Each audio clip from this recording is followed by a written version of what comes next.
En primer lugar, de la presentación que ha hecho Juan, yo también quisiera añadir y dar las gracias no solo a Antonio por haber venido, sino también que tenemos con nosotros a la directora general de Comercio de la Junta de Andalucía, responsable también de Relaciones Institucionales dentro de Izquierda Unida, ¿lo he dicho bien? Dentro de Izquierda Unida a nivel andaluz. Y bueno, que es un placer tenerla con nosotros. Que también, bueno, pues nos va a poder aportar alguna información en materia de comercio, que no es poca, el trabajo que se está haciendo y realizando desde la Junta de Andalucía.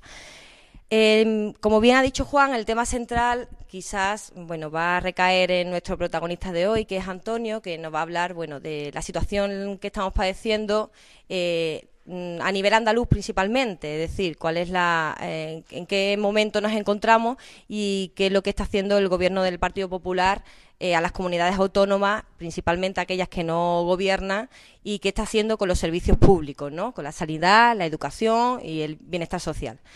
Pero sí es cierto que, bueno, que estamos en la Junta de Andalucía con varias consejerías. Yo llevo a nivel de provincial, a nivel de Sevilla, dos de ellas, que es Turismo y Comercio y Vivienda y Fomento. Y también queríamos aprovechar, bueno, para extrapolar cuál es nuestro trabajo, para comunicaros e informaros de cuál es nuestro trabajo, qué se está haciendo y qué resultados ha obtenido, ¿no?, en este año y medio prácticamente que llevamos en el gobierno de la Junta de Andalucía. Yo voy a empezar quizás con bueno, lo que más emociona por los resultados positivos, porque es lo más visual y quizás también por lo que llega, ¿no?, a la familia, ¿no?, que es la materia de vivienda. Deciros que se ha trabajado mucho en materia de vivienda, que ya, bueno, quizás lo conocéis con exactitud en otras ruedas de prensa que hemos dado y en otros actos, pero siempre es bueno recordar cuál es el trabajo, cuál es el cronograma que nos marcamos y qué es lo que hemos conseguido, que yo creo que es mucho. Desde el principio, desde que llegamos a la Junta de Andalucía, no hemos dejado ni hemos cejado en el empeño de ayudar y de posicionarnos del lado de la ciudadanía frente a, bueno, como hacían las administraciones, en este caso la autonómica, de quizás o bien estar neutral o bien posicionarse del lado de las entidades financieras y de los poderes económicos. En materia de vivienda, todo el mundo lo conocéis, desde el primer momento la primera actuación fue que no se desahuciaba a nadie que viviese en el parque público de vivienda. Eso fue prácticamente al mes de entrar en el gobierno. En octubre pusimos en marcha el programa andaluz en defensa de la vivienda, que se trataba de intentar asesorar a la ciudadanía cuando se encontraba con el drama del desahucio. Para ello pusimos en marcha, bueno, el mecanismo de tener una oficina en cada una de las provincias de Andalucía que trataba de intentar asesorar, intermediar, prevenir y proteger a aquellas familias que se encontraban, como ya bien he dicho, en este drama que además ha causado muerte. Es decir, que no podíamos estar de lado, sino que teníamos que afrontarnos y empoderar a la ciudadanía, que era de lo que se trataba. A partir de ahí conseguimos muchos objetivos. A través de las intermediaciones conseguimos daciones en pago, con donación de deuda, alquileres sociales. De ello también puede decir mucho mi secretaria general, que está conmigo en ese trabajo en la delegación, Mercedes Martín, que prácticamente casi a diario, pues bueno, nos enorgullecemos de tener el personal profesional que es funcionario de la delegación, que afrontó con valentía ese reto y que está haciendo, bueno, un trabajo más que loable y siempre intentando hacer cada vez más por encontrar una solución beneficiosa para la familia. Pero claro, se nos quedaba corto. No solo y exclusivamente teníamos que asesorar gratuitamente y poner a disposición, humanizar la administración y poner a disposición todas las herramientas, sino también teníamos que legislar. Para ello, pues en abril, el 9 de abril concretamente, pues se saca un decreto conocido popularmente como el decreto antidesahucio, que protege legalmente a todas las familias y, bueno, aparece, entre todas las medidas que ya de sobra es conocida, aparece una figura que es la expropiación temporal del uso de la vivienda, es decir, aquellas familias que se iban a quedar en la calle porque ya tenían el lanzamiento y el banco se iba a quedar con la vivienda, pues en este caso la Administración Autonómica, la Junta de Andalucía, la Consejería de Fomento y Vivienda, se hacía cargo de esa vivienda temporalmente para que estas familias no tuviesen que vivir en la calle por un lado y por otro lado, bueno, pues mantener el entorno, que siempre cuando hay descendientes, cuando hay niños y niñas a cargo, pues es complicado, ¿no? Es complicado vivir en la calle y es complicado también cambiar de hábitat, cambiar de casa y sobre todo, bueno, que teníamos que ayudar. Este decreto, bueno, pues tuvo muchos resultados, se paralizaron muchos desahucios en el poco tiempo que estuvo en vigor, porque, bueno, pues una vez más el gobierno del Partido Popular, como todo de sobra es conocido, mentía antes de las elecciones diciendo que iba a estar del lado de la ciudadanía, pero todo el mundo sabe que se escondía el lobo debajo de la piel de cordero y que era el Partido Popular, ¿no?, que defiende las políticas neoliberales y las políticas, bueno, de derecha de este país. Y lo recurre. Nos quedamos en un momento donde el decreto se paraliza y, por tanto, pues nos quedamos un poco atados de pies y manos y, sobre todo, vemos un retroceso. Es decir, desde ese momento teníamos ya el poder, el empoderamiento de nuestro lado y las entidades financieras más o menos asumían ese posicionamiento. En el momento que se ven respaldadas por el Partido Popular, pues nuevamente estamos en desventaja. Pero el equipo de la consejería, no, como he dicho, sigue viendo cómo actuar, cómo hacer, cómo buscar esos vericuetos dentro de una ley que es totalmente, bueno, en todos los procesos siguientes, y se plantea pues seguir hacia adelante con una ley, ¿no?, que es la que se aprueba en el Parlamento de Andalucía el 25 de septiembre. Esa ley no solo es totalmente constitucional, porque, bueno, se basa principalmente en el Estatuto de Autonomía para Andalucía, en la Constitución, en los derechos humanos, en el fallo del Tribunal de Luxemburgo. Es puramente, o sea, totalmente constitucional, no nos cabe la menor duda, pero además nace de la sociedad civil, es decir, es totalmente participada en todo el trámite parlamentario, se cuenta con las plataformas, con las asociaciones, con todo aquel movimiento de la sociedad civil que sensibilizó el país en su momento determinado y que también ha sido, bueno, colaborador estrecho con la consejería en este caso. Por lo tanto, se enriquece. Esta ley nace enriquecida, es decir, no solo exclusivamente atendíamos a aquellas familias que venían de un lanzamiento hipotecario, sino también asumimos, o se abre el abanico a lo que es avalistas. Nos encontrábamos que con el decreto no podíamos atender a aquellas familias que padre o madre que había avalado con su propia vivienda la hipoteca de su hijo o de su hija. Bueno, pues aquí con la ley podemos asumir, también protegemos a los avalistas, protegemos la vivienda, no solo que ha sido hipotecada en una primera instancia, sino también la vivienda que ha sido por la que se avalaba. Se da cobertura también a los autónomos. Y eso es muy importante también en materia de comercio. Mari Carmen no para de repetirlo. Aquella familia o aquella persona que ha emprendido un negocio y que en un momento determinado, para emprender el negocio, ha tenido que hipotecar su vivienda, con la situación económica que nos hemos encontrado, se queda sin negocio y a la par se queda sin vivienda. Bueno, pues con la ley también le damos cobertura también a las hipotecas puente, que es aquellas de compra y venta de viviendas, por una vivienda y de otra, y también podemos actuar en los desahucios por alquiler, ¿no?, que son muchos. Deciros de todo este marco de vivienda, deciros que en la ley se recoge, al igual que se recogía en el decreto, una cuestión fundamental, que es que ponemos el dedo en quien realmente ha causado esta situación.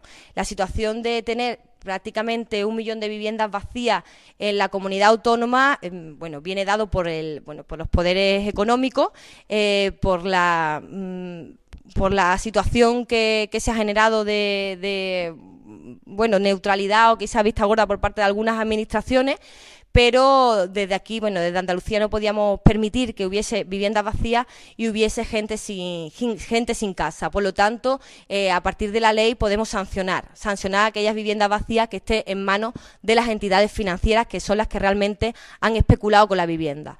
Y sobre todo porque en la ley se recoge un cambio fundamental de concepto. La vivienda pasa de ser un producto financiero, un producto de compra de especulación pura y dura, a ser un derecho de función social que tiene que ser habitada. Por lo tanto, tenemos la capacidad a través de la ley de sancionar aquellas viviendas vacías que están en manos de los bancos, bueno, desde 3.000 hasta 9.000 euros cada vivienda cada 6 meses, porque ponemos temporalmente medimos que la vivienda no puede estar vacía más de 6 meses. Y además hacemos una diferenciación. Siempre hablo de que sancionamos viviendas vacías que están en propiedad de las entidades financieras, porque en el estudio y en el análisis que se hace previamente se ve que el 98% de las viviendas vacías de Andalucía pertenecen a las entidades financieras producto de la especulación, y solo un 2% o cerca del 3% pertenecen a familias, ¿no? Familias que tienen una segunda vivienda. Esa segunda vivienda puede ser producto de varias cuestiones, ¿no? Puede ser producto de varios resultados, de que las quiera para un hijo, por lo tanto totalmente respetable, que la tenga como segunda residencia, o también que la quiera alquilar pero no se atreva por una cuestión de impago o por una cuestión de deterioro, ¿no?, que le puede causar el inquilino. Sabiendo y conociendo el diagnóstico, pues la Junta de Andalucía, a partir de la ley y a partir de los planes nuevos de vivienda, pues podrá y puede asegurar para potenciar que esas viviendas se pongan a alquiler, y a través de un seguro, en este caso lo tutela la Junta de Andalucía, pues te va a asegurar que tú alquiles esa vivienda, y si no te pagan, pues te responde la Junta, y si te lo encuentras deteriorado, te responde la Junta. Es decir, ¿cuál es el objetivo fundamental? El objetivo es que los alquileres bajen, que todo el mundo pueda tener acceso a una vivienda, y sobre todo que no haya viviendas vacías.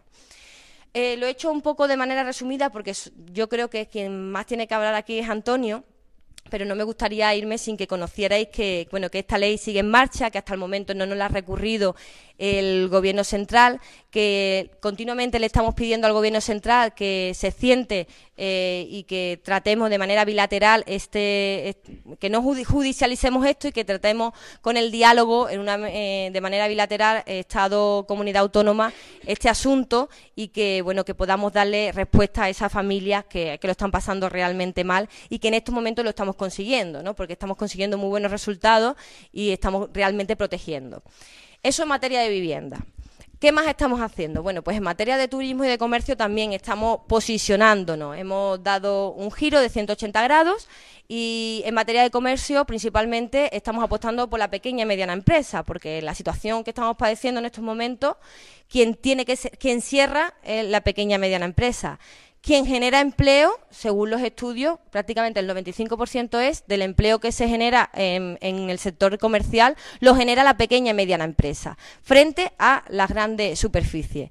Estamos trabajando mucho para obtener más resultados en materia fiscal, pero sí estamos trabajando mucho por sacar órdenes y apoyar a esa pequeña y mediana empresa, que realmente es un sector tradicional y que es el señero, ¿no?, el que tiene la seña de identidad de Andalucía. Cuando tú vas de turismo, y ya ligo las dos cosas, cuando tú vas a hacer turismo a cualquier otro país, tú realmente te quieres llevar algo que sea identificativo de ese lugar, no que lo compres en una gran superficie, y que una gran superficie que puedas encontrar la misma aquí, en Lisboa, en París, en Berlín.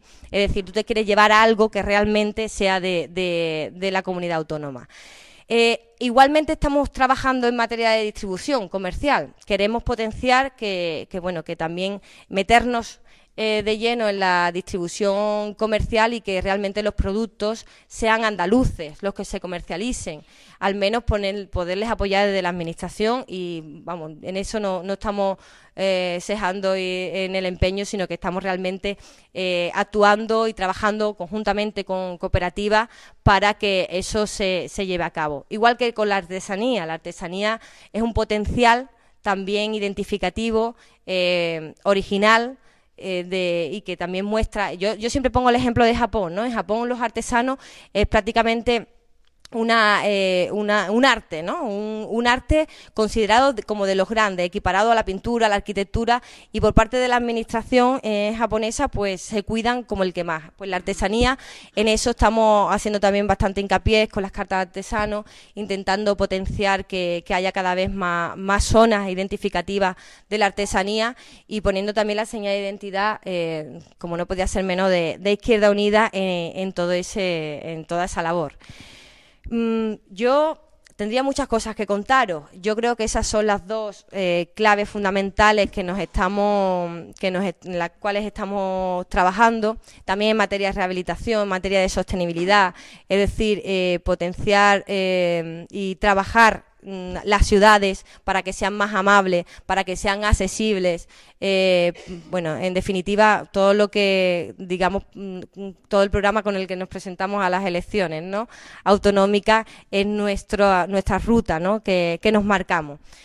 Sin más, y ya después, si acaso en las preguntas, pues si queréis incidir y ahondar en algún tema en concreto, yo creo que aquí quien tiene que darnos la charla y quien tiene que compartir con todos nosotros es Antonio, que es nuestro coordinador general en Andalucía de Izquierda Unida y bueno, y el que realmente, bueno, yo de él, antes de pasar a darle la palabra, yo de él destacaría que es uno de los, digamos, de los líderes, aunque líderes tenga también connotaciones negativas, que no siempre son positivas, pero yo creo que es una persona que puede abanderar perfectamente el nuevo reto que se nos marca a Izquierda Unida, un reto muy bonito, tanto en cuanto estamos incidiendo directamente en la política, pero además que cada vez con buenas perspectivas, porque cada vez los sondeos son más favorables, y sobre todo porque nos encontramos en un momento crucial. Estamos perdiéndolo casi todo.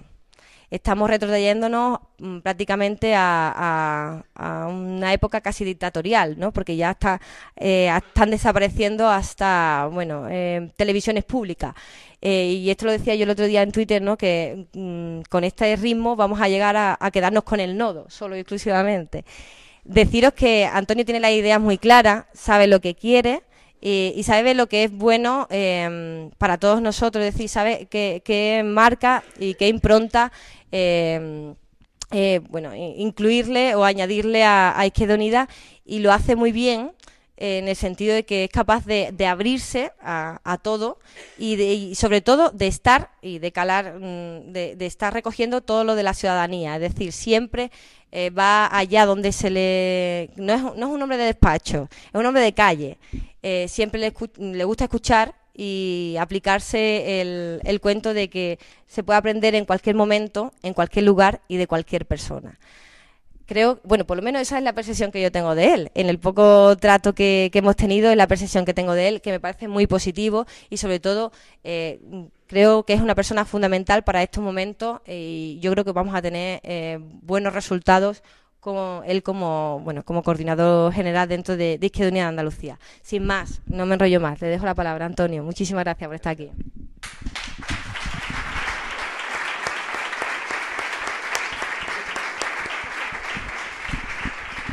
Bueno, gracias a Granada porque se nota que tiene mucho afecto a mí, exagerando un poco algunas cuestiones. Nos tenemos mutua estima.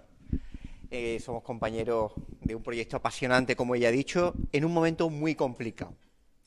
Estoy encantado de venir al Viso, pero quiero hacer y aprovechar esta charla intentando trazar un poco de luz, y lo voy a intentar, sobre qué es lo que está pasando, por qué y qué podemos hacer para evitarlo.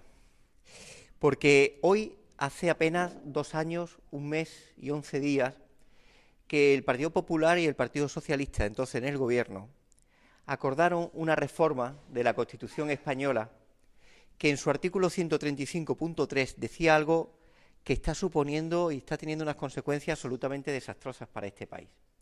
Porque la reforma de la Constitución lo que estableció es que las administraciones públicas, es decir, los ayuntamientos españoles, los 771 ayuntamientos andaluces, las comunidades autónomas y la administración central del Estado, es decir, el Gobierno central, tenían y tienen como prioridad absoluta, el pago de la deuda por encima de cualquier consideración.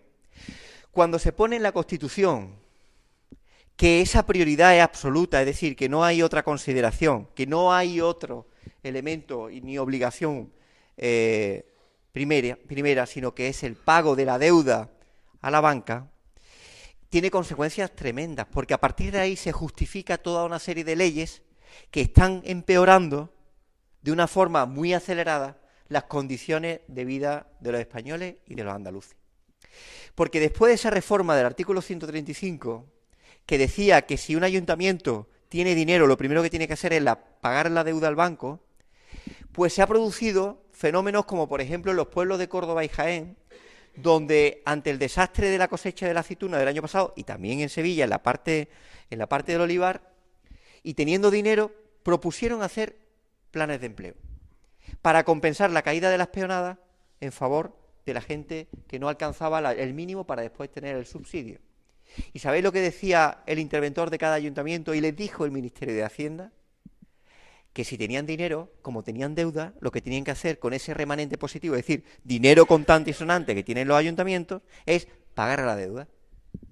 Pero el alcalde decía, pero yo tengo un periodo de amortización que yo cumplo, pero tengo una necesidad en mi pueblo, que es dar empleo para que no se me caiga, para que familias no pasen hambre, porque ha habido situaciones absolutamente extremas. El Ministerio de Hacienda le dice que hay un artículo de la Constitución española que hay que cumplir, que dice que si usted tiene dinero, señor ayuntamiento, y tiene deuda, lo que tiene que hacer es pagar la deuda. Ahí hay alcaldes que han combatido y se han arriesgado, incluso con responsabilidad para ello desde el punto de vista patrimonial personal. Pero es una de las consecuencias concretas que ha tenido esa reforma. Parece que cuando se reforma la Constitución es algo así lejano, que no nos afecta, pero a partir de esa reforma se hace una ley que la hace el gobierno de Rajoy en la que obliga a este tipo de prioridades y en las que se dice que si no se asumen estas prioridades se interviene ese ayuntamiento o esa comunidad autónoma. Pero hacen una reforma laboral cuyo objetivo, dicen que el objetivo es mejorar la creación de empleo, pero en un año se destruyen 1 millón de puestos de trabajo y sobre todo un objetivo que no lo reconocieron en España, pero sí van a Japón. Por cierto, al hilo del ejemplo que decía Granada, va el presidente Rajoy a Japón y les dice a los empresarios japoneses que España es un país atractivo porque los salarios han bajado una media del 7%. Pero que nadie se engañe, que cuando los salarios bajan una media del 7% significa que muchos trabajadores, miles de trabajadores y trabajadoras no le ha bajado el 7%, le ha bajado el 20 y el 25%. Curiosamente a los que tienen menos masa salarial que recibir. Y hacen una reforma de la administración local de los ayuntamientos que le dice, los ayuntamientos tienen que bajar de competencia, eso de servicios sociales, ayuda al consumidor, promover viviendas públicas, hacer actividades de fomento económico, eso se le va a quitar a los ayuntamientos. Los ayuntamientos que se dedican a cuidar el cementerio, a limpiar las calles, a mantener la plaza de abasto y a cuidar los jardines.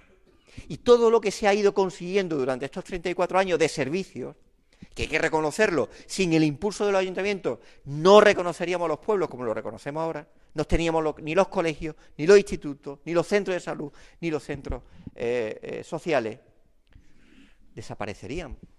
Y ahora resulta que un director de colegio que se le rompe un grifo, una cosa tan sencilla como esa, ya no tendría al alcalde o al delegado de educación de turno del ayuntamiento para que se lo resolviera, sino que tenía que llamar a Sevilla a la delegación de la Junta de Andalucía. Es decir, los servicios básicos vinculados a los derechos sociales, alejados de la administración más cercana. Pero no se quedan ahí. Hacen una reforma educativa vergonzosa en la que quieren promover de nuevo la educación privada. Pero al promover la educación privada lo que están es anunciando un nuevo modelo de relaciones sociales. Porque si hay un espacio donde nos encontramos todos, es en el espacio de la escuela pública. Si se promociona la educación privada, estamos promocionando la segregación. Y el reflejo de desigualdad social también planteado en la escuela. Por cierto, acompañado de una política indecente de becas, en las que al subir el requisito académico del 5,5 de media al 6,5, el 40% de los alumnos que terminaron en el viso el segundo bachillerato y quisieron acceder a la universidad han perdido el requisito de beca. Pero no se quedan ahí.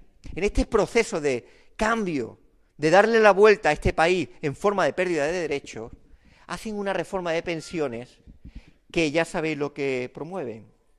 Promueven que nos busquemos planes privados de pensiones, para que tengamos un complemento a las pensiones. Ya no basta con la cotización que hemos hecho. ¿Pero cómo que no basta? ¿Qué nos está pasando? ¿Cómo vamos a asumir que las cotizaciones que mes a mes hemos dado a la Bolsa de Solidaridad, con las que, por cierto, con las que estamos nosotros cotizando, se están pagando a los pensionistas de ahora, y con las que se coticen después, nos pagarán a nosotros, si se lleva? ¿Cómo es eso que se rompe la Bolsa de la Solidaridad? Y se promueve la búsqueda de complementos porque se anuncia que la media y la cotización va a ser mínima a la hora de asumir una pensión que no va a garantizar el mínimo que tenemos ahora. Pero de camino, en el presupuesto general del Estado, elevan al 0,25 de las pensiones cuando la subida del IPC el año que viene va a ser el 1,3. En Andalucía se pierden, entre pensiones contributivas y no contributivas, 465 millones de euros menos que vienen a Andalucía.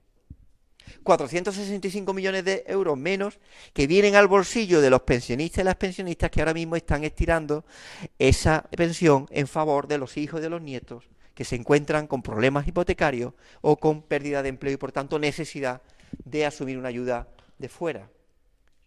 Y eso es lo que está pasando mientras nosotros estamos hablando. ¿Y qué ocurre?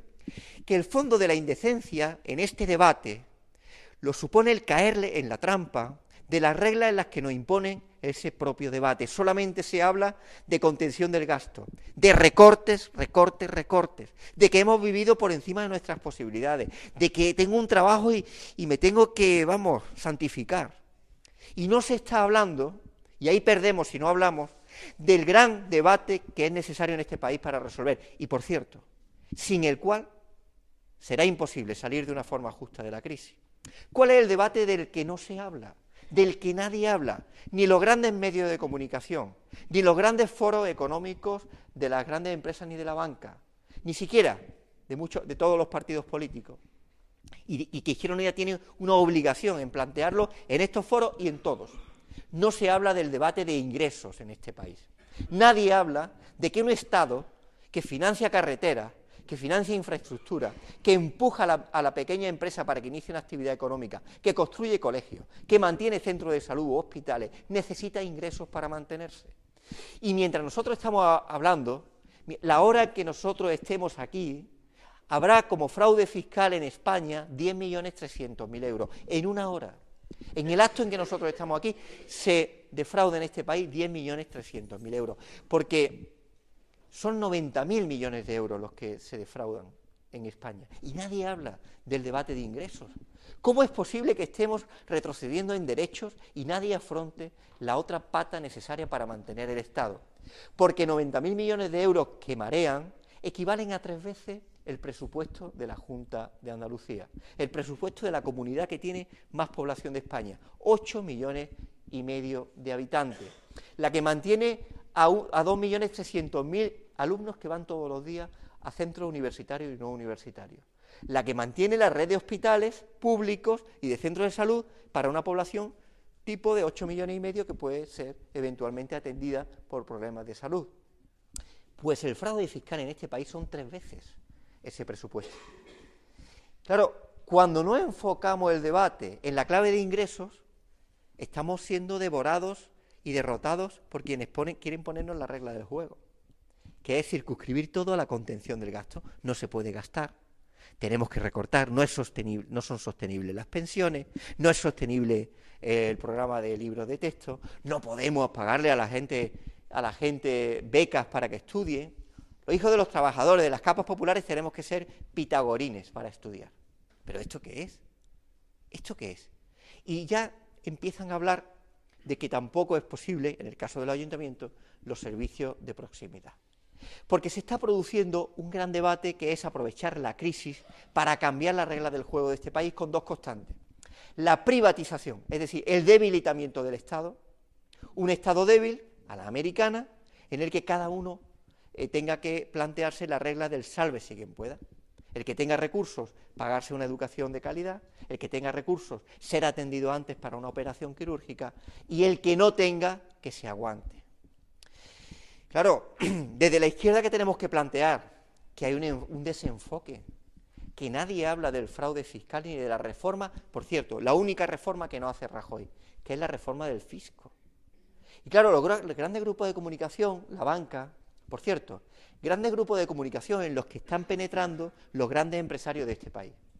Florentino Pérez, las Coplovi, los Botín, están introduciéndose en los grandes medios de comunicación para condicionar la opinión pública, porque tienen el poder. Son pocos, pero tienen mucho poder.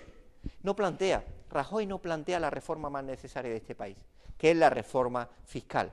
No solo la lucha contra el fraude, sino plantear una mayor progresividad que permita que los que más tienen, más paguen. Y eso suena muy bien, pero quiero ponerle ejemplos para que nos situemos de la magnitud de este debate y cómo el no afrontar el mismo nos posiciona en una situación de debilidad. Cuando hablamos de la reforma fiscal, hablamos de que es necesario que los que más tengan más aportan, porque ya está bien de que se diga que el empresariado de este país es el que aporta y sostiene al Estado. Porque los grandes impuestos de este país, que son el IRPF, el impuesto de sociedad y el impuesto del IVA, pues resulta que el IRPF, el 86% son de rentas del trabajo. Así que basta ya de tópicos de quién mantiene los ingresos de este país. Son los trabajadores y trabajadoras asalariados y los pequeños empresarios y autónomos los que sostienen a través del IRPF, a través de la renta del trabajo, la aportación a los ingresos, es decir, la aportación al mantenimiento de los hospitales, de los colegios, de los institutos, de la financiación de la obra pública. Pero es que el IVA es el impuesto más injusto que hay. ¿Por qué? Porque el litro de gasolina y la imposición y la carga impositiva o de impuesto que tiene cada litro de gasolina la paga con igual precio el que gana 900 euros y el que gana 6.000 euros mensuales. Por tanto, estamos ante una reforma, ante una fiscalidad que, por un lado, tiene un fraude que equivale a 3 veces el presupuesto de la Junta de Andalucía. Pero no solo eso, sino que centra los ingresos en aquellos impuestos que, por cierto, están concentrados en la renta del trabajo, o son impuestos indirectos que paga igual el que tiene ingresos el pensionista de 700 euros que el acaudalado de 6.000 euros o el profesional de 6.000 euros mensuales. Por tanto, es necesario una reforma del fisco. Y si nos circunscribimos solamente a las trampas que nos pone el neoliberalismo, estamos perdiendo la batalla. Y la batalla se pierde en forma de derechos que están recibiendo las dificultades que tienen, por ejemplo, la gente de dependencia. En 2 años se ha bajado las transferencias de Madrid a Sevilla el 72%. Hemos aguantado que hemos subido el 52%, pero entre el 52% que hemos intentado compensar y el 72% que nos han quitado hay 20 puntos menos. No tenemos capacidad financiera para afrontar el mantenimiento de esta partida. Pero, sin embargo, resistimos. Decía Granada, ponía ejemplos fundamentales de leyes que nos diferencian y que sin Izquierda Unida no habrían sido, ni habrían estado. La de la vivienda, curiosamente, de las pocas leyes, en el caso decreto, cuando fue decreto, que recurre el Gobierno central. El Gobierno central recurre la ley que expropia a los bancos el uso de la vivienda. Y salta de indignación la Troika o la Comisión Europea, que no se preocupa absolutamente de nada de lo que pueda ocurrir en una región periférica del sur de Europa, y mueve Roma con Santiago, nunca mejor dicho, para que este decreto se paraliza. ¿Por qué quieren paralizar el decreto? ¿Por qué les molesta?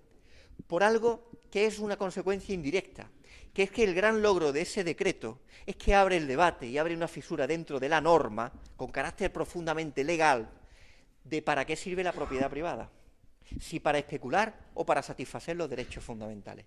Y la gran fisura del decreto de vivienda no es ya solo que garantiza el derecho a que una familia que está demostrado que no puede pagar porque ha empeorado su situación económica y no sea expulsada ni desahuciada y mantenga un derecho fundamental. No solo eso, que también, sino que cuestionamos el valor de la propiedad. Porque la Constitución española consagra que la propiedad tiene una función social. Y nosotros queremos hacer la lectura progresista, la lectura de izquierda de la Constitución, que se ha escorado en favor de los intereses de la minoría y de la oligarquía financiera.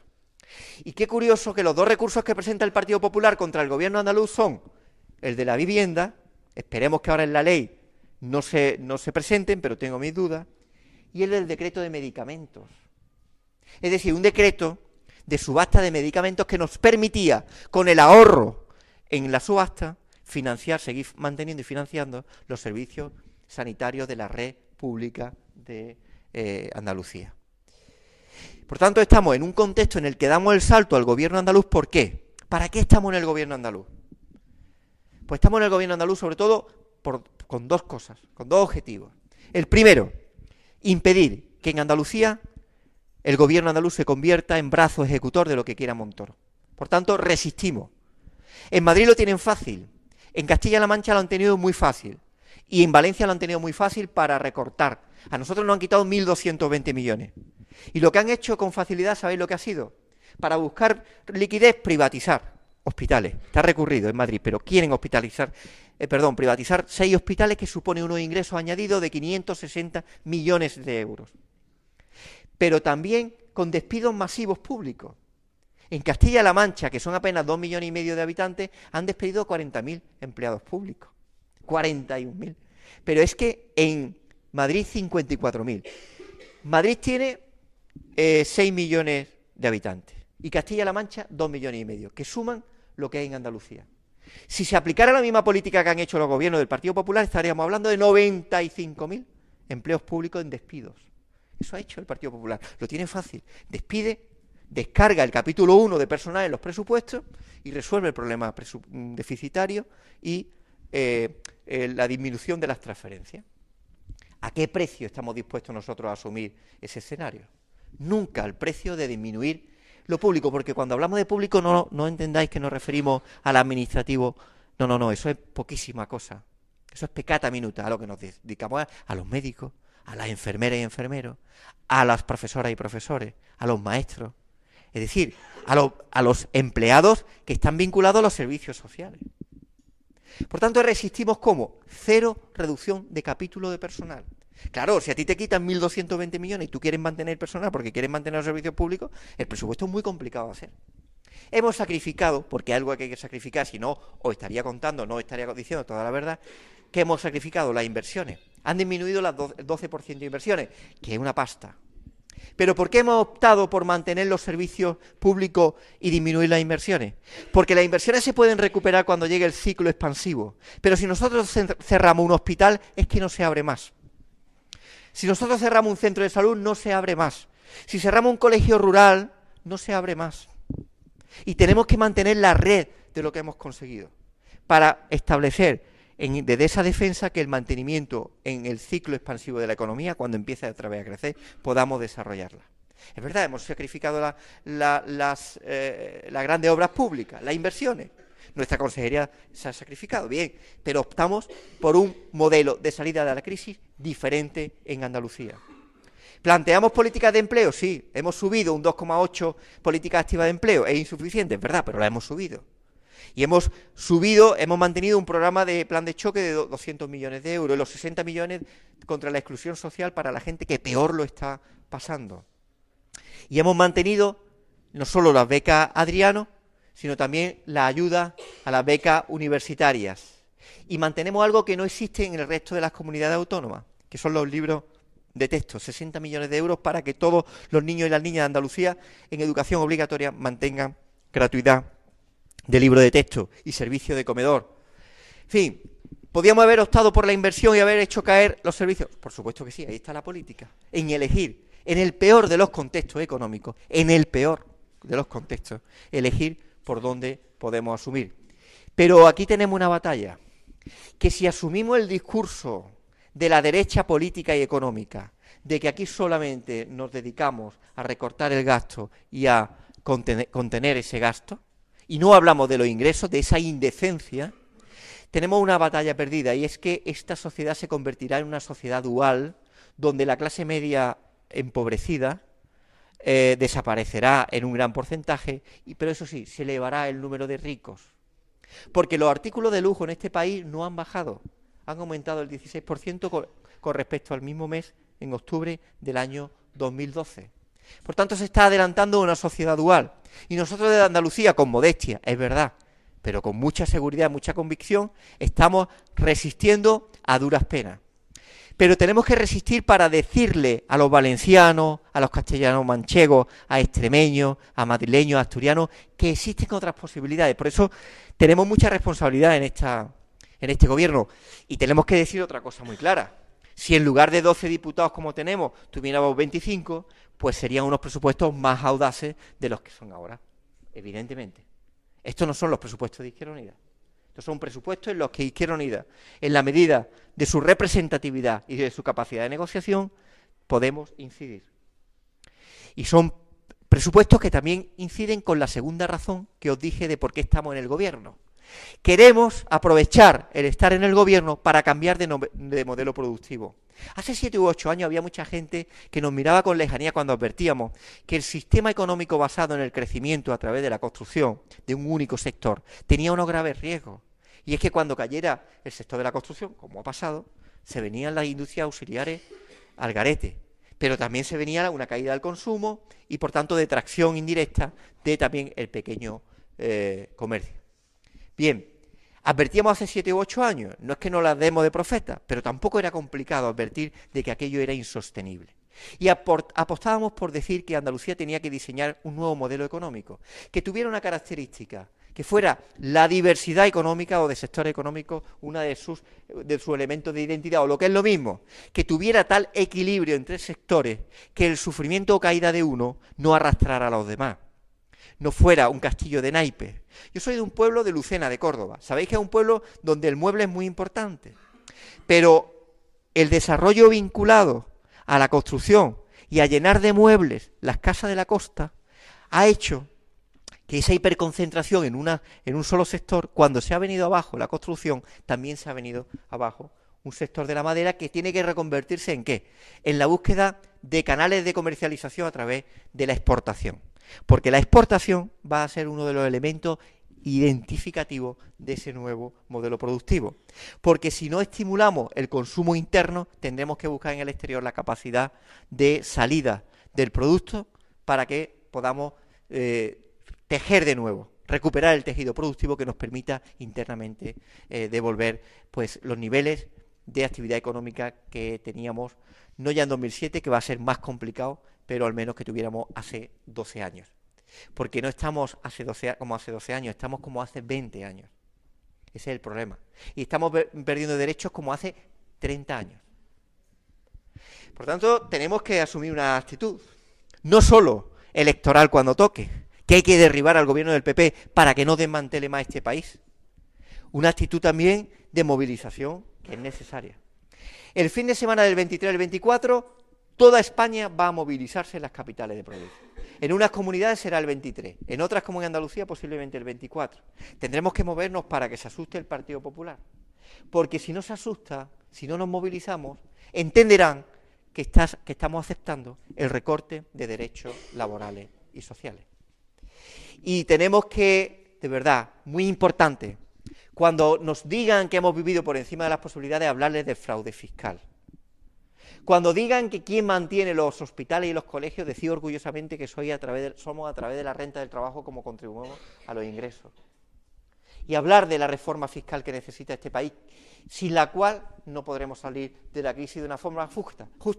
Podrá salirse de la crisis como dicen ellos. Ahora dicen que hay indicio de recuperación, sí, de IBEX 35, de las grandes empresas que, por cierto, todas menos una, tienen parte de domicilios fiscales en paraísos fiscales. Eso es lo que ocurre en este país. Ese es el problema. Y sin ingresos no hay mantenimiento del Estado. Nosotros hemos planteado esa segunda razón de por qué estar en el modelo productivo, hablar de agroindustria, hablar de reindustrialización de los focos que se han desindustrializado. Mirad, hace 25 años teníamos el 28% del PIB de industria, ahora tenemos el 13%. Y cuando un país o una región o una comunidad pierde tejido industrial, tiene menos capacidad de resistencia en momentos de crisis. Pero hablamos también de construcción vinculada no a la construcción de casas que nadie puede comprar, sino al remozamiento y rehabilitación de las viviendas que tenemos, que también es una actividad importante. La construcción es una actividad, siempre lo ha sido, y el turismo, que mueve el 16% del PIB, y la promoción al pequeño comercio, que mueve en puestos directos e indirectos en torno a 400.000 empleos. Diseñamos y hablamos de los sectores emergentes, la aeronáutica, que es un elemento estratégico de creación de empleo directo e indirecto en Andalucía. Por tanto, diseñar nuevos modelos que nos vinculen a un sistema productivo que tenía que haberse abordado hace 10 años con más recursos, pero que tenemos que reconocer que lo tenemos que hacer ahora. Tenemos que hacerlo sí o sí, porque los movimientos de desempleo son absolutamente trágicos en este país. Por tanto, esta es la reflexión que yo quería hacer para intentar explicar qué está pasando, cuáles son los fraudes del discurso, dónde nos quieren dirigir y qué podemos hacer para evitarlo. Y desde Andalucía lo tendremos que hacer con limitaciones, sí, somos 12 diputados de 109, pero con determinación toda, que tenemos muy claro lo que queremos hacer, en un contexto complicado en el que tenemos un gobierno central que nos ahoga y que cuando hacemos leyes que dan derechos, nos las recurren y que nos quitan 800 millones por política de déficit y 400 millones en programas. Por ejemplo, los programas de actividades complementarias que hay en los colegios públicos de Andalucía lo han suprimido al 72%, lo han quitado, 72%. Hemos introducido partidas para compensar esa caída, para que los niños y niñas se formen en horario extraescolar como actividades de socialización, de desarrollo de destreza vinculada al aprendizaje de idiomas, de actividades deportivas, pero nos han quitado el 72% de los programas. Y con esos mimbres tenemos que hacer presupuestos. Y son, por tanto, presupuestos de resistencia y también presupuestos que anuncian nuevas medidas. ¿Como cuáles? Nosotros no habíamos acordado con el PSOE el Banco de Tierra, ellos no estaban de acuerdo. Sin embargo, igual que el decreto de la vivienda, a través de la movilización hemos introducido una partida más bajito, que vaya acabando, ¿no? Perdón que me dejo llevar por la pasión, pero ya cierro. Banco de Tierras, 3 millones de euros, ¿para qué? Para que todas las tierras que son propiedad de la Junta de Andalucía puedan ser aprovechadas para su explotación. Pero cuidado, no explotación sin visos de salida de los productos, sino desde una planificación ordenada que permita que tengan garantía en función de la extensión y los productos que se cultiven, que se genere tejido vinculado a la economía social y cooperativa de transformación y que se garanticen los canales de distribución. Y hablamos de una banca pública cuyo estudio de detalle está en el Parlamento, y ya termino, pero una reflexión de cómo hemos retrocedido. Reivindicamos desde la izquierda de Izquierda Unida una banca pública. Hemos retrocedido tanto porque esto hace 30 años a cualquier persona de derecha o de izquierda asumía con normalidad que hubiera un banco público. Lo hemos perdido.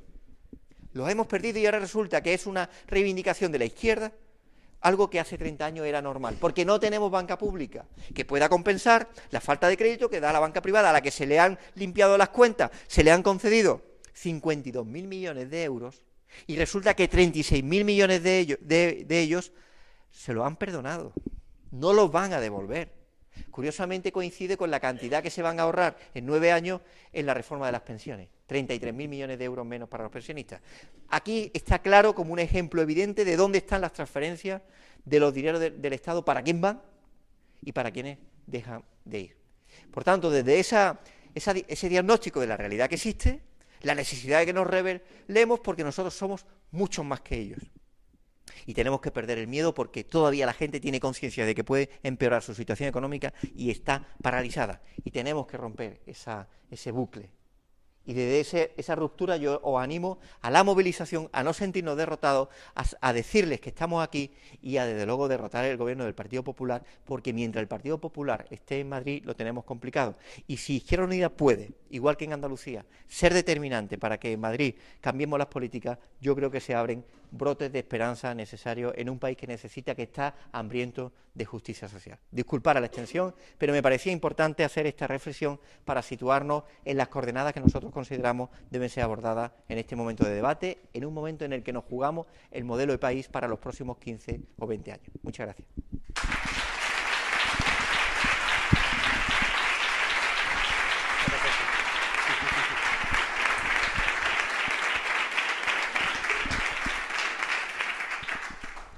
Bueno, ahora es vuestro turno, así que si queréis preguntar algo, ir levantando la mano. Si no, hay preguntas que hacen por internet. Si nadie quiere romper hielo. Sí que... Hola.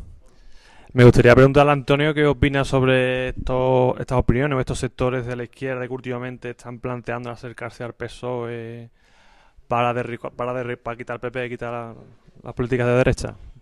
Eso es un clásico ya, ¿no? Es curioso que cada vez que Izquierda Unida tiene expectativas de subida, digo que esto es un clásico. Cada vez que Izquierda Unida tiene expectativa de salida, ya tenemos cierta perspectiva. Este es un proyecto de 27 años, ¿no? Desde el año 86. Pues siempre surgen, curiosamente, yo no sé de dónde, bueno, sí sabemos de dónde, siempre surgen supuestos exdirigentes de Izquierda Unida que están más amortizados ya que la de Mendizábal en el siglo XIX, la amortización de Mendizábal, que la desamortización, que dicen que ellos pues ven en el PSOE el instrumento de regeneración en este país. Y mirad una cosa, y lo quiero decir con claridad, nosotros tenemos un acuerdo de gobierno, porque queríamos evitar las políticas de derecha que se abrieran paso, y queremos incidir, y punto. Pero el Partido Socialista no está en condiciones de ser el referente de regeneración en la izquierda, porque no hay que recordar que todavía estoy esperando que como partido pida perdón por la reforma del artículo 135 de la Constitución, que es la base de este calendario normativo. ¿Y por qué surgen? ¿Por qué? Pues surgen por gente que bueno, se pasaron al PSOE y no se han bastado con pasar al PSOE. Detrás de esa operación está Rosa Aguilar, claramente, porque las personas que han estado ahí firmantes son gente que estuvo en Izquierda Unida, que se fueron hace muchos años y que ahora, pues bueno, quieren dar un resorte para vincularlo. Pero la reflexión que yo haría más es la de, es curioso que es una constante ya, la búsqueda de elementos que intenten transmitir que hay gente de Izquierda Unida que quiere ver en el PSOE el elemento de regeneración, cuando Izquierda Unida tiene la expectativa de su vida que tiene en estos momentos. Por ahí había... Vamos a ver. Yo pregunto si Izquierda Unida, en vez de llegar a un acuerdo con el PSOE, hubiera llegado con el PP, Izquierda Unida hubiera podido hacer la misma política que está haciendo actualmente. Evidentemente no, pero es que Izquierda Unida no puede gobernar con el Partido Popular, compañero. Que Izquierda Unida no puede gobernar con el Partido Popular, y donde lo hace está entrando en contradicciones. Es de Marina del Alcor, compañero, entonces sabemos todo. Es un error político, lo tengo claro así, porque no podemos hacer política con quienes no ya es que tenga una cierta diferencia, es que tiene una radical diferencia de modelo. Y nosotros ese escenario nunca lo contemplamos. Cumplimos lo que dijimos, queríamos contener las políticas de derecha en Despeñaperro y por tanto impedir que el Partido Popular con nuestro voto no lo permitiéramos. Y en segundo lugar intentamos incidir a través de un gobierno que hace políticas diferentes, no sin dificultad. La elaboración de estos presupuestos han sido muy complicados. Han sido complicados, ¿por qué? Pues porque que te quiten 1.220 millones y quieras tú mantener los sistemas y los servicios vinculados al carácter social, en educación, en sanidad, en dependencia, pues es muy complicado. Pero evidentemente no aprobamos ese escenario ni lo asumimos.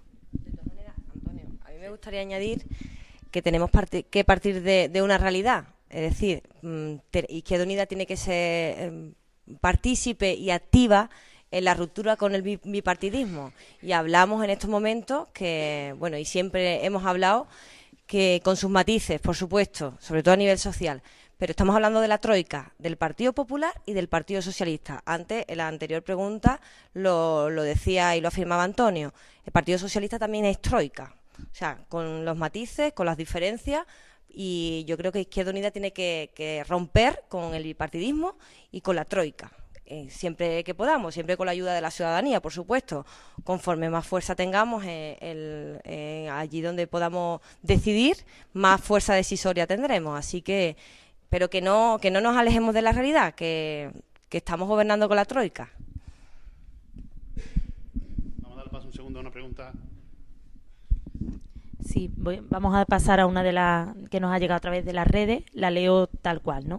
Me gustaría preguntarle a Maillo qué interés real tiene Izquierda Unida y él en particular por la situación de las políticas culturales en Andalucía.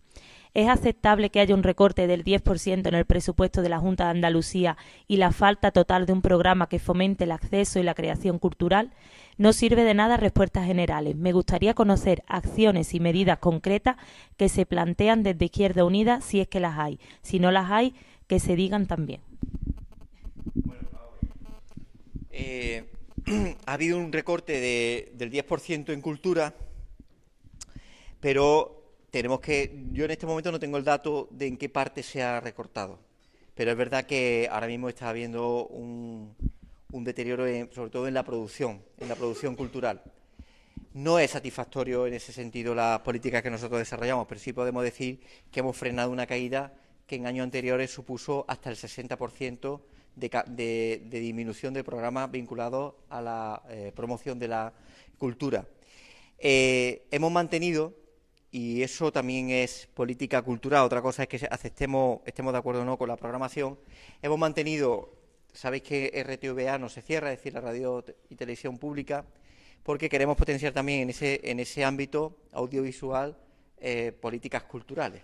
Sé que cuando me escuche puede decir, bueno, Canal Sur creo que tiene mucho que mejorar en programación, pero es verdad que no satisface la reducción del 10% de política cultural, pero ahora mismo, sinceramente, no había más recursos de donde sacar en ese ámbito.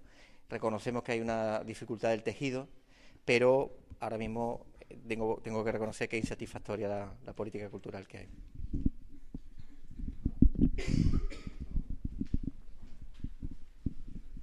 Sí, hablando de los ingresos, me parece que se te ha quedado detrás un par de ellos o tres que se me ha venido a la memoria. Por ejemplo, el convenio con el Vaticano, si lo eliminásemos, nos ahorraríamos unos pocos de millones de euros. El IBI de la Iglesia, exactamente igual. También ingresaríamos por ahí. Además del recorte de la Casa Real, que son unos 50 millones de euros, también lo que se lleva, también podríamos pegar otro pellizquito. Y en el tema fundamental de la vivienda, me parece genial la política que está llevando en este momento la Junta de Andalucía. Y también habla un poco de los recortes. Los recortes en Andalucía existen. Hay 4.500 profesores en la calle de interinos que lo tienen bastante difícil y bastante crudo. Y más Montoro sí envía dinero. Y también en sanidad, también hay el recorte un poco solapado porque el personal que están contratando, que lo contratan el 75%, yo para mí que eso es recorte. Además de que cuando hay una baja, pasa como en el centro escolar. Se lo tienen que cubrir porque tampoco ponen la baja al día siguiente. Gracias. Comparto la reflexión de la primera parte de su intervención y también incorporo una cosa, que es valorar y abordar los gastos en defensa, que evidentemente son necesarios, ¿no? En cuanto a la segunda parte, vamos, en educación. Yo que soy docente y por tanto me afecta muy profesionalmente este asunto. A ver, los 4.502 profesores que hubo de menos el año pasado fue por un decreto del Gobierno central en el que obligaban a que hubiera 2 horas más lectivas de cada profesor de secundaria. Con lo cual, como cada profesor de secundaria da 18 horas lectivas de clase, aparte de las horas de preparación, de atención al alumno, etcétera, cada 10 profesores quitaban uno. Hubo una diezma, nunca mejor dicho, es decir, un 10% de reducción de plantilla. Pero claro, dice, bueno, que Andalucía lo aguante. Cuando el Gobierno central hace ese decreto, al día siguiente, si nos daban 100 millones de euros para mantener la plantilla del profesorado, ese decreto les legalizaba para dar el 10% de menos en salario, es decir, nos daban 90 millones. Es decir, es que el problema es que desaparecía el dinero para mantener esa plantilla. ¿Qué comunidad no la hizo? El País Vasco. ¿Por qué no la hizo? Porque el País Vasco, que tiene un concierto económico, saben ustedes que ellos recaudan, y sobre lo recaudado le damos a Madrid. ¿Qué es lo que hizo el País Vasco? Que recurrió ese decreto ley. Nosotros también. Pero al contrario de Andalucía, el País Vasco cuando recurre dice, como recurro, yo todavía no te doy ese dinero de más que te tendría que devolver. Y mantiene esa plantilla en función del decreto. Es decir, hay una razón de carácter económico vinculado al concierto. De los 4.502 ya se han incorporado 1.499 de jubilaciones que se han cubierto y 652, no me hagas caso, de bajas de más de 6 meses. A eso le sumamos 833 profesores de este año, que por cierto, es la única comunidad que ha subido el número de profesorado este año, 833. ¿Esto justifica? No, es un drama el recorte anterior, porque todavía no hemos compensado. Queremos este año intentar que los 4.502 se asuman. Pero fíjate el drama cuál es, que en el momento que nosotros incorporemos los 4.500 que perdieron el año pasado el empleo, si no hubiera habido ese recorte, con el crecimiento del sistema educativo no tendríamos 4.500, sino que tendríamos 4.500 por 2, porque serían otros nuevos los que habrían sustituido las jubilaciones, etcétera. Es decir, sin desmerecer lo que es el recorte, sí explicar cuál es el drama que tenemos una comunidad que no tiene autonomía financiera. Es que el gobierno de Madrid es que nos quita el dinero. Y la gente dice, no le echéis la culpa a Madrid, le echaremos la culpa a Andalucía de lo que hagamos mal. Pero si a mí me dan menos dinero, es que no tengo por dónde afrontar ese gasto.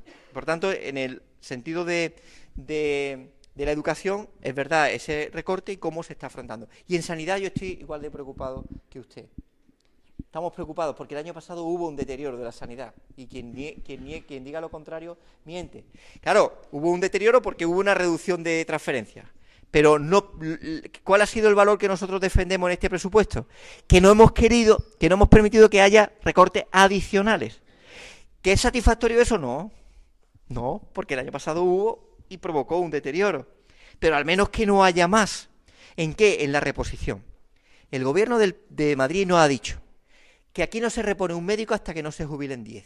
Eso es lo que ha dicho. El gobierno de Madrid en los presupuestos generales del Estado tiene una ley que se llama la tasa de reposición, en la que dice, se establece el 0% en la tasa de reposición en la administración pública. Eso quiere decir que se jubila un administrativo y no se cubre para siempre. Y dice, salvo en servicios esenciales, vinculados a educación, sanidad y, por cierto, defensa. ¿Qué significa servicios esenciales? Tasa de reposición del 10%. Es decir, que hasta que no se jubilan 10 maestros no ponemos uno. Eso no se puede hacer. Porque cuando se jubila el maestro del colegio de aquí o del IES Blas Infante, el profesor del IES Blas Infante de aquí del Viso, tú tienes los 30 niños, sigues teniendo los 30 niños. Por tanto, tienes que reponer. Y nosotros vamos a reponer. Y no solo vamos a reponer, y creo que es de justicia. El decreto al que yo aludo, que provocó el 4.500 empleos, fueron de secundaria. No hubo ni un recorte de primaria. ¿Sabes por qué? Porque el decreto también invitaba a las comunidades, pero ahí no obligaba a subir 5 alumnos más por grupo, lo cual hubiera supuesto no 4.500, sino 9.600 maestros y profesores. Lo aguantamos. Y ahora, con esta contención del capítulo 1 en el presupuesto del año que viene, vamos a garantizar que el curso 2014-2015 no aumente la ratio, como por cierto ha aumentado en otros sitios. ¿Qué es satisfactorio? No. Y menos comparándolo con los indicadores educativos de hace 6 o 7 años. Pero desde el punto de vista de la situación financiera en la que estamos, intentamos salvar los muebles, porque somos conscientes de que si estos muebles se retiran de la casa, que es los servicios sociales, ya no vuelven nunca. Ya no vuelven nunca. Esa es la lectura que tenemos que hablar, que es que el juego está en que si se cierra como se cierra en la Comunidad Valenciana la televisión pública y se despiden, porque ya no es un problema de comunicación pública, por cierto, y aprovecho para la política de cultura, cuando tú te quitas una televisión pública, quitas producciones culturales, porque las televisiones privadas no la producen, también eliminas política cultural, ¿no? Esa es la reflexión que quería. ¿Alguien más? Yo quería saber para cuándo sería posible una reforma en la ley electoral, para que hayan posibilidades reales de que la izquierda auténtica pueda conseguir algo. Yo me alegro que haya más, que esa reflexión sea muy extendida entre la gente. Me alegra por una razón, porque antes era nosotros cuando pedíamos la reforma de la ley electoral decían, esta gente están preocupados de lo suyo. Pero el movimiento 15M y todos los movimientos que hay de respuesta y rebeldía a lo que está ocurriendo, empieza a descubrir que vivimos en un país donde el sistema electoral a un partido que obtiene el 41% de los votos le da el 60% de representación. Y que mientras que a un diputado del Partido Popular le cuesta 60.000 votos, a nosotros nos llegó a costar hace 4 años 500.000 y este año nos ha costado 160.000. A nosotros nos supone 3 veces más el coste de diputado que al Partido Popular o al Partido Socialista. Y no digamos ya al Partido Nacionalista Vasco y CiU, que eso le sale el diputado baratísimo. La reforma electoral es necesaria en 2 ámbitos. Uno, en el ámbito español, que el Partido Socialista y el Partido Popular miran para otro lado, y en el ámbito andaluz, donde nosotros queremos, está en el Acuerdo de Andalucía, un grupo de trabajo que aborde la reforma de la ley electoral y queremos hacerla. Si me pregunta, ¿está el otro socio de gobierno muy abierto? Le digo, no. Estamos en la negociación constante, permanente, de un partido que no le interesa una reforma electoral y a nosotros nos interesa porque es justo. Y claro, la crisis democrática tiene mucho que ver con una reforma electoral que no representa bien a la gente. Porque mucha gente dice, pero a ver, ¿cómo vota tanta gente el Partido Popular? Es que no la vota tanta gente, ¿no? Lo que pasa es que tiene un premio a los partidos mayoritarios en una corrección del sistema electoral, con un 42%, un 43%, tiene la mayoría absoluta. Y mire usted, si a ti te vota el 42%, no de la población que puede votar, sino de los votantes, tú no puedes tener mayoría absoluta, porque se rompen las reglas democráticas. Y esa es la disociación que hay entre un gobierno que tiene mayoría absoluta y una población que está hasta el hartazgo en contra de este gobierno. Por tanto, nosotros estamos en esa negociación en la que hay pues resistencia, y nosotros tendremos que seguir convergiendo, y sobre todo yo soy partidario de que cuando hay resistencia la alianza social es fundamental para vencerlas. Una pregunta. Sí, esta es para Granada, es un tema bastante local, pero han aprovechado para hacerla. ¿Cómo va el proyecto que la delegación de Granada Santos iba a acometer en el Parque de la Muela? ¿Cuándo podremos ver el comienzo de las obras? Local. Bueno, en primer lugar, un poco para aquella gente que no lo conozca, sobre todo la gente de Mairena, la gente del Viso, supongo que sí. El Parque de la Muela es un parque que ha estado abandonado y deteriorado durante muchos años, con una problemática incluida, que es los cauces de aguas que han hecho también deteriorar el terreno. Ese abandono ha provocado que la situación del parque sea grave, y que haya habido incidencias muy graves dentro de él. Ese proyecto, que era un proyecto megalómano como todos los proyectos cuando había dinero, estaba paralizado en la Junta de Andalucía, la Consejería, y lo hemos rescatado. Lo hemos rescatado no con las cantidades, por supuesto, que en un momento determinado se planteaban, pero sí con la idea y con el objetivo de recuperar un parque que es nuestro y que tenemos que valorar, porque es un pulmón verde dentro del municipio, que tiene muchas posibilidades, potencialidades y demás. Pero claro, queremos invertir y estamos allí redactando el proyecto con el arquitecto, pero no queremos solo y exclusivamente invertir por parte de la Consejería, que en este caso ya os digo que se plantea un proyecto de unos 600.000 euros, sino también que hay Confederación Hidrográfica, que es la que tiene potestad en materia de los cauces, también tiene que poner su granito de arena. ¿Por qué? Por una sencilla razón, porque si nosotros actuamos tal cual están los cauces, que no podemos actuar en ello por parte de la Consejería porque no es nuestra competencia, al año o a los 2 años pues sería un dinero invertido que iría prácticamente a la basura. Entonces, estamos en estos momentos, les remitimos una carta a Confederación, estuvimos reunidos con Confederación Hidrográfica y le explicamos la problemática, están estudiándolo, no sabemos la respuesta, hasta el momento no nos ha respondido, estamos prácticamente semanalmente encima de la respuesta y la actuación de Confederación es de 1 millón de euros, o sea que no es fácil tampoco, pero que estamos en ese momento, esperando la respuesta de Confederación con nuestro proyecto, pues intentando y esperemos que podamos acometer lo antes posible, pero sí, os hago os expongo esa situación. Nos planteamos intervenir, si Confederación nos dice que no, si intervenimos o no intervenimos en el parque, pero que es una situación compleja, se ha abandonado durante mucho tiempo y ahora es que es imposible de rescatar si Confederación actúa. Julio.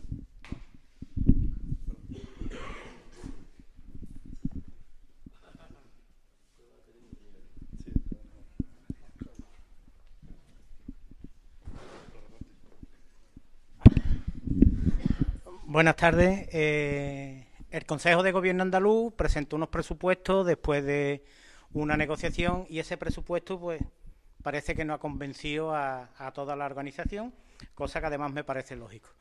Tú has anunciado públicamente que para Izquierda Unida el presupuesto sigue abierto y que siguen habiendo negociaciones o que al menos Izquierda Unida va a intentar de modificar cosas en el presupuesto todavía.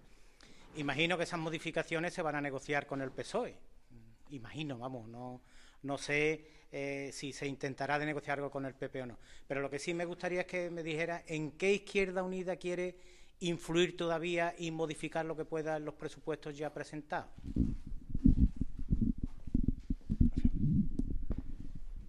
Vamos a ver. El presupuesto que nosotros hemos aprobado es un presupuesto que no puede ser nunca bueno, un presupuesto que le quitan 1.220 millones de euros, pero sí es un presupuesto justo dentro del marco en el que nos encontramos. Y es un presupuesto diferente a otras comunidades y que salvaguarda y que se define también por lo que no hace, que es que no privatiza y no despide, no hace despidos masivos. Bien. ¿Por qué decimos que es un presupuesto abierto? No nos referimos al debate exclusivamente parlamentario, donde puede haber algunas enmiendas que mejoren, por supuesto, acordado con el socio de gobierno. Tú no estableces un gobierno conjunto con otra fuerza para votar con una fuerza que está en la oposición, porque esas no son reglas del juego sostenibles. Cuando hablamos de presupuesto abierto no nos referimos al calendario del Parlamento, nos referimos a 2014. ¿Y por qué nos referimos a 2014 como un presupuesto abierto? Un presupuesto es la indicación de presupuestos y gastos antes de la realidad, es decir, antes de que se acometan. Por tanto, la realidad puede obligar a que se modifiquen determinados aspectos presupuestarios, bien porque, por ejemplo, no se cumplan las previsiones de ingresos, o bien porque se dispare el gasto y tengas que financiar elementos que para nosotros son esenciales. Pero ¿por qué decimos que el presupuesto está abierto? Porque hay algo clave que está vinculado con la reflexión que os hacía, que es el debate de ingresos. Nosotros no estamos satisfechos con que al final no haya habido una tasa para las grandes superficies. Hay resistencia del otro socio, tenemos la fuerza que tenemos, pero no lo cerramos. Queremos abordar no solo ese impuesto, sino otros muchos, cuidado, de la gente que más tiene. No queremos abrir, es decir, nosotros tenemos clara una cosa, que los ingresos no pueden ser sostenidos más por la clase trabajadora. No vamos a modificar ni a aumentar ningún impuesto que afecte a la población general, sino a determinados sectores. Y queremos hablar del impuesto de grandes superficies, pero también queremos hablar de impuestos que existen y de los que no se recaudan nada. ¿Cuál? Uno, le voy a poner un ejemplo. Desde hace más de 12 años hay un impuesto que es para las tierras improductivas de Andalucía. O sea, que aquellos propietarios de tierras con una determinada extensión que obligan, que harían viable la producción, no estamos hablando de pequeñas hectáreas ni pequeñas extensiones, deberían pagar una tasa por tierra improductiva. ¿Sabéis cuánto se ha recaudado desde que se instauró esa tasa? 0 euros, lo repito, 0 euros. Habrá que abordarlo, ¿no? Precisamente hablando de la capacidad tributaria. ¿Hablamos de ingresos para sostener este edificio o no lo hablamos? Y en ese sentido en el que hablamos de presupuesto abierto, no desde un mecanismo de defensa, de decir, no, estos presupuestos siempre son mejorables porque nunca son buenos unos presupuestos que disminuyen 1.200 millones de euros, pero dentro del marco presupuestario, indudablemente hemos establecido unas claras líneas rojas que nos permitan defenderlo. En el momento del presupuesto hay que darle la voz al Parlamento. El Parlamento no puede ser un puro trámite en el debate presupuestario, porque el Parlamento es la voz del pueblo. Y si nos creemos la democracia, tendremos que creernos lo que dicen los grupos parlamentarios y algo muy importante, lo que dice la sociedad civil, lo que dicen las organizaciones representativas del comercio, lo que dicen las organizaciones representativas de la economía social o de la cooperativa, lo que dicen los sindicatos de los trabajadores, lo que dice el tejido cultural. Es decir, toda la sociedad organizada debe pasar por el Parlamento y hacer aportaciones que puedan mejorar, eso sí, con limitaciones, este presupuesto. Pero cuando hablamos de presupuesto abierto, hablamos de que tenemos que vincular el debate financiero. ¿Y por qué estamos obsesionados con los ingresos?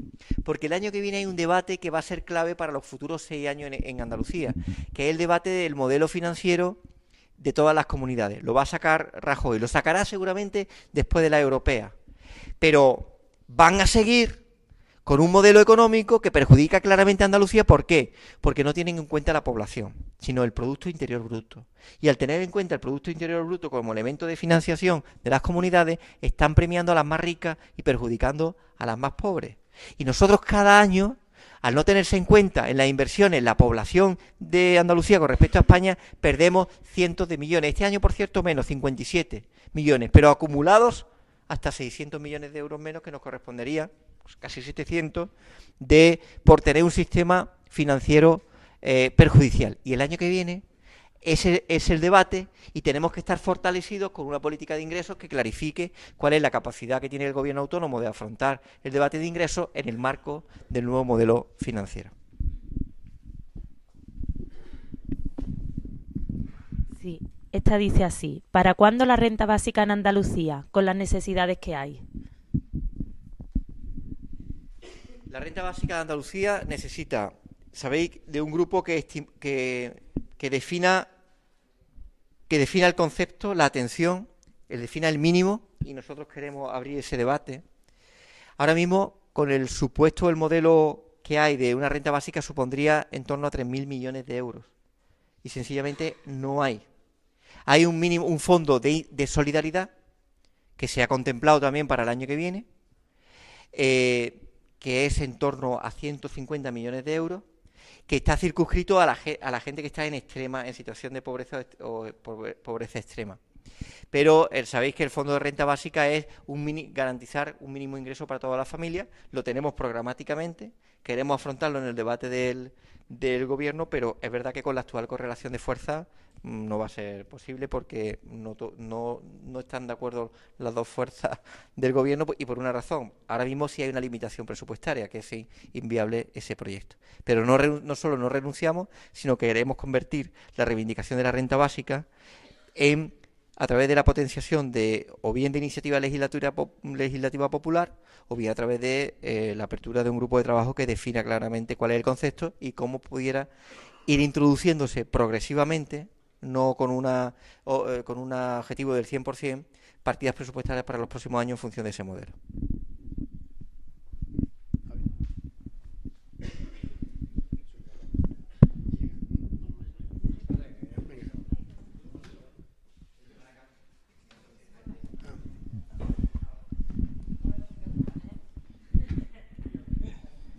Verá, yo tengo muchas preguntas que hacer, ¿no? Pero, sí, yo tengo muchas preguntas que hacer, pero en este caso voy a arrimar el ascua a mi sardina, porque solamente te voy a hacer una. Estamos hablando y hemos hablado que se necesita dinero para todo, y un problema fundamental que tenemos en Andalucía es el presupuesto y la gran crisis económica que tenemos. Pero podemos seguir avanzando desde Izquierda Unida desde otros puntos, desde otros trabajos que no necesitan dinero, y esos trabajos pueden dar libertades a personas y pueden dar unos derechos que hoy día se tienen recortados. Una línea de trabajo en la que ya aquí se ha hablado, que es, por ejemplo, la reforma de la ley electoral. No hace falta dinero para eso, solamente trabajar. Por lo tanto, a Izquierda Unida yo le digo y le exijo como militante que se trabaje duro en eso, ¿no? Que se presione mucho en este caso a nuestro socio de gobierno. Pero otra vía, y pongo un ejemplo, hay muchas vías y hay mucha gente que estamos dispuestas a trabajar en esas vías, pero que no encontramos con quién trabajar. Y hablo de la ley y los distintos decretos de accesibilidad que existen en Andalucía. Voy a poner un poco en antecedentes. En el año 92 se hizo el primer decreto de accesibilidad, que era un decreto que no valía para nada, porque eran solamente recomendaciones que se hacían a los ayuntamientos y demás, que no eliminó ninguna barrera arquitectónica ni no integró a ninguna persona con discapacidad. Tuvimos que esperar hasta el año 99 para que se hiciese la ley, pero la ley se hizo con trampa, porque no se hizo el decreto que la desarrollaba. Tuvimos que esperar 10 años más, hasta el año 2009. Cada vez que se hace algo de eso, el plazo de 10 años para adaptar todos los locales de uso público se desplazan 10 años más.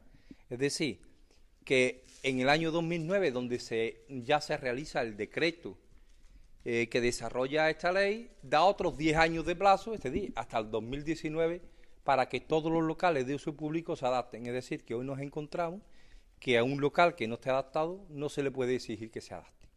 Se puede exigir a los que se crean nuevos. Y hablamos no solo de locales de barrera arquitectónica, sino también de de la incorporación de las personas con discapacidad a la vida normal. Pero este decreto tiene una trampa. Y la trampa es que las sanciones, se crea un apartado de sanciones, y las sanciones en ámbito local, quien es el responsable de sancionar es el ayuntamiento. Pero ¿y cuando el ayuntamiento hace una obra o un local, quién sanciona al ayuntamiento? Nadie. Es decir, que el ayuntamiento puede seguir haciendo obras sin que cumpla la ley, sin que cumpla los decretos, y nadie puede sancionar al ayuntamiento. Esto lo pone de manifiesto el defensor del pueblo no una vez. El antiguo defensor del pueblo, José Chamizo, lo pone de manifiesto en varias ocasiones en el Parlamento y en el resumen que hace, y además muy bien explicado, ¿no? Es decir, que los ayuntamientos están creando barreras arquitectónicas cuando la ley les obliga a no crearlas. Yo he intentado, bueno, la Junta de Andalucía no ha hecho nada. Nosotros desde Izquierda Unida sí podríamos dar una solución a eso, que es que tiene que haber un ente que vigile lo que no hace, lo que los ayuntamientos no dejan de hacer. Yo me he puesto en infinidad de ocasiones, he intentado ponerme en contacto con las personas que en Izquierda Unida tiene poder para esto, que son los diputados, y la verdad es que quien me conoce sabe que no una sola vez, sino más de 5 y más de 10. Pero no he encontrado respuesta. Izquierda Unida no se puede permitir eso. Yo creo que Izquierda Unida debe estar siempre del lado de las personas, y por lo tanto tenemos que cambiar nuestra manera de actuar. Te lo digo aquí públicamente y por medio. Tenemos que cambiar, y esto no implica solo dinero, implica ganas de hacer las cosas. Y por lo tanto yo te pido que tomen nota, como bien dice, tomen nota de una situación, y esperemos que en el futuro rectifiquemos en lo que estamos fallando, que también estamos aquí para eso, para ver en lo que fallamos y en lo que se puede mejorar. Muchas gracias. Antes de dar la palabra a Antonio, bueno, yo estoy especialmente sensibilizada con el tema porque todo el mundo conoce por qué. Pero yo quisiera contestarle en uno de los sectores que yo llevo, que es movilidad, que es transporte, ¿no? Conocido anteriormente por transporte. Sí debe reconocer, señor hermano, que en el plan de movilidad sostenible, por parte de la Consejería se acudió, bueno, en esta característica nuestra intrínseca de tener de hacer las cosas participadamente, se contó con todas las asociaciones que incluían movilidad reducida, 11, etcétera, etcétera. Estamos en ello, elaborando eso, pero voy más allá. En todas las concesiones que vamos a hacer, la ley ahora mismo de transporte, que tendremos que estudiar y analizar en un momento determinado y cambiarla si se estima conveniente, solo contempla que el 20% de la flota tiene que ser adaptada. Pero una empresa puede tener 1000 líneas y el 20% de esas líneas, a lo mejor en una línea no tiene ningún transporte adaptado. Sí es cierto que por parte de la Dirección General de Movilidad se está trabajando para que los pliegos de las condiciones que se van caducando, los nuevos pliegos, las nuevas concesiones, sí contemplen un aumento de ese porcentaje y siempre tenga vehículos adaptados en una línea. En eso se está trabajando, gracias también a la participación de las asociaciones, y hay sectores en donde se está avanzando. ¿Qué hay que hacer más? Por supuesto. Y ya digo que yo estoy especialmente sensibilizada con el tema. Tomamos nota de la situación que yo desconocía, lo de la transitoriedad de 10 años para la adecuación y eliminación de barreras arquitectónicas, y ver si hay alguna posibilidad de modificación del decreto. Vamos, que legalmente existe. En el primer caso que has puesto es voluntad política, que es la ley electoral. En este segundo caso sí tiene repercusión económica, porque es forzar a dueños de establecimientos o pequeños propietarios a una inversión que, bueno, que también hay que ser sensibles para ver la capacidad que tengan financiera al abordarla. Pero yo te propongo, si pertenece a alguna asociación, a tener una reunión, si te parece, y abordar este asunto para ver si hay alguna posibilidad de modificación de decreto y hacer una propuesta concreta dentro del Gobierno, ¿de acuerdo? Pero quería hacer una reflexión sobre cuando tú dices, bueno, porque hay cosas que no se hacen bien, muchísimas. Lo que nosotros estamos, cuando yo digo que el presupuesto no es bueno, es que me niego a decir que un presupuesto que quita dinero sea bueno. Es que al menos lo que no queremos es mentir a la gente. Queremos decir la verdad. ¿Que es mejorable? Indudablemente. ¿Que la situación está difícil? También. ¿Y que estos presupuestos no pueden ser buenos? También. Y son los nuestros. Ahora, que no los hay mejores, sin lugar a dudas. Pero al menos transmitimos el decir la verdad a la gente, porque creo que en ese decir la verdad también está la alianza. Nosotros somos una fuerza que nunca hemos estado tanto en algún gobierno autonómico en Andalucía. Entramos y queremos introducir elementos diferentes de gobierno. No que queremos, permítanme la expresión, vender motos y convertir blanco lo que es negro. Y en ese sentido reconocer los errores, los elementos que podamos hacer de mejora de la gestión, pero desde una honestidad irrenunciable, porque es quizás nuestro mejor patrimonio.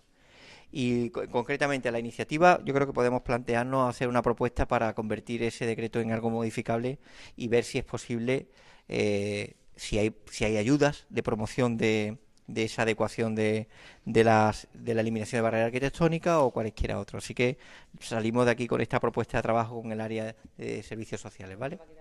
¿No? Ya llevamos hora y media, quedan 2 preguntas, ¿vale? Y cerramos el...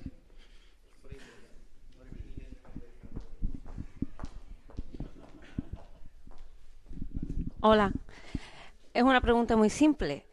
¿Por qué Izquierda Unida ha pactado esta vez otra vez con el PSOE para recortar, en este caso, otra vez a los funcionarios y ponerlo como cabeza de turco, cuando el Gobierno central ha puesto esta vez pies en polvorosa? Vamos, yo no pertenezco a la Junta de Andalucía, pero pertenezco a la central, pero hombre, veo que afecta, y aquí hay sede de gente que están trabajando en la Junta de Andalucía y pues también por eso. Y el recorte, yo creo que Izquierda Unida no debía de haber entrado por ahí para ponernos otra vez de cabeza a turco.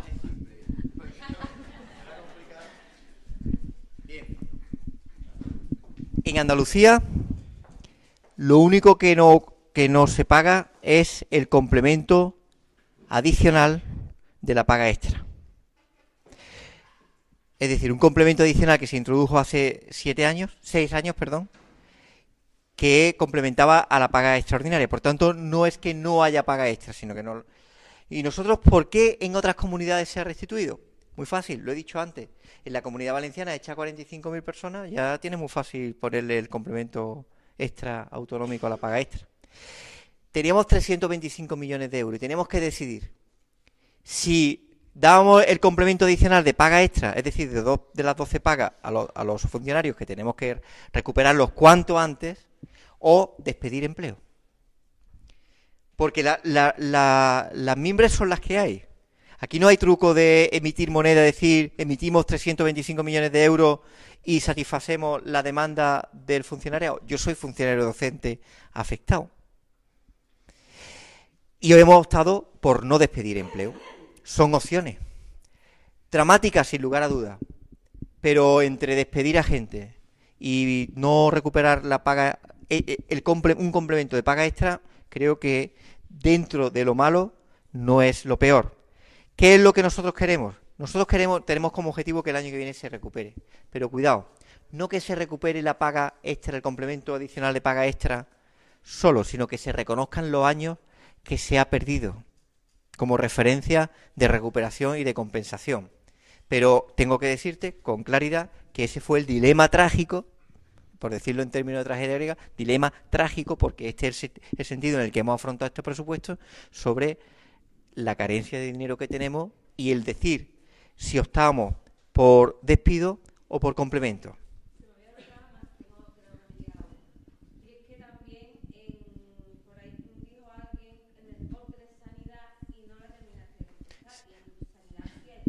Si hay quien ha dicho que no, yo he dicho...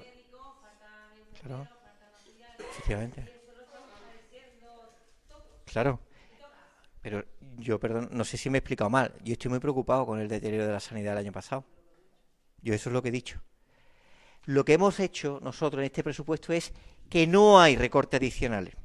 Que no hay recorte adicional, no que no haya habido recortes. Nosotros el capítulo 1 de sanidad es cero recorte, el mismo que el de este año. Y hay una cosa que a nosotros no nos gusta, lo del 75% también. Tenemos que recuperarlo cuanto antes. ¿Cómo que no se ha producido? Nosotros reconocemos que se ha producido un deterioro de la sanidad, sin lugar a dudas. Pero hemos optado en la carestía de recursos en decir, no se recorta más. No vamos a asumir más recortes. No. Ahora necesitamos apoyo de la gente también abajo, para tener fuerza arriba. Porque, de verdad, pedirnos con 12 diputados que intentemos gestionar como si tuviéramos 50, se nos hace harto complicado si no tenemos el apoyo del pueblo desde abajo. Eso tenéis que entenderlo. Nosotros tenemos la capacidad que tenemos y no eludimos responsabilidades. Pero a la hora de asumir dilemas trágicos como tiene que ser dónde mantenemos, lo hemos dicho, preferimos el modelo andaluz, que al menos no despide empleados públicos, que el modelo madrileño que despide a 51.000 y claro que le da la paga extra, no le va a dar si tiene 51.000 empleados menos. Claro que recuperan cuidado, no la paga extraordinaria que no se pierde. Todos tenemos paga extraordinaria, pero no con el complemento adicional que es una media de entre 500 y 300. Cuidado, que no es justificable. No pierdo de perspectiva que esto es un drama y un retroceso y por tanto la necesidad de que cuanto antes y desde luego en esta legislatura abordemos la recuperación del complemento y el reconocimiento de deuda histórica, por decirlo en términos que son para todos conocidos, que tendrán que ser un débito moral en la recuperación del poder adquisitivo del funcionario público andaluz. Bien, tenemos la última pregunta, Ángelo.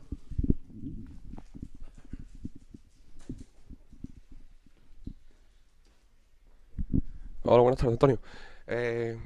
Como bien ha explicado, ha quedado claro el ataque de la derecha española hacia la clase obrera. Y mi pregunta es la siguiente. La clase obrera somos mayoritaria en España. Para cambiar esto, seguramente haga falta un cambio de gobierno. Si somos más, ¿por qué no está respaldado después en las urnas? También tengo lo que es una sensación subjetiva, pero creo que es de la mayoría de los militantes de Izquierda Unida. ¿Por qué hay miedo al cambio? ¿Por qué hay miedo de votar a la izquierda española?